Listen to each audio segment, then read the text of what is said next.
Welcome back to Muscle in the Morning. I'm Dave Palumbo, and today is Tuesday, September 25th, 2018. And let's find out what's going on in the world of bodybuilding and fitness. Every Philadelphia Eagles fan out there will tell you that the road to repeating as champs is a lot harder than most people think.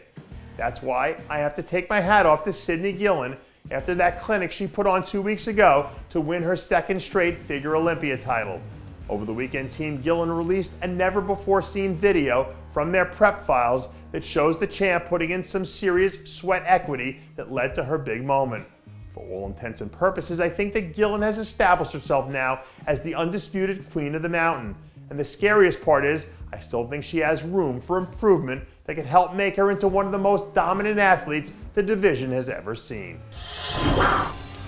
Even though it's only Tuesday, it already feels like it's been a long week over here. But thankfully for me, I've got Rosie Hart to help get me through some of those early hump day blues.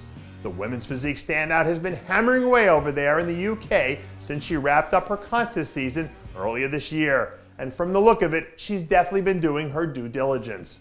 This women's physique division is ready to take on a new look over the next few years. And Hart has the looks and the personality to be the type of athlete who can be one of the leaders in the new school. But if she really wants to take the baton and start running, it has to start with what she does up there on that stage. So now that the lanes are starting to open up, let's see if she can really start to hit her stride. I know we're still 6 months away from the Arnold, and I don't want to start beating people over the head with the whole building up to the show thing now. But when a former top 10 Olympian who's been on hiatus for over a year announces that he's throwing his hat into the ring, I think we can make an exception.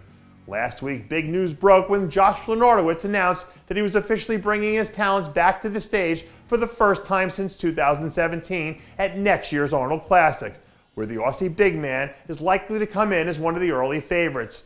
When Lenartowicz has it all working, this guy is an absolute sight to behold on a bodybuilding stage. But when we're talking about a show of this magnitude, let's hope he brings his absolute best and proves once and for all that he's the real deal and a top 6 Olympian in the waiting. Speaking of Arnold preps, rumor has it that Michael Anderson might be thinking about jumping into the action next year. Last week, the men's physique standout was openly posting on his Instagram about the possibility of him making his way back to the Ohio Convention Center next season, which would only add to the legacy of the greatest comeback that we've ever seen in the brief history of the men's physique division.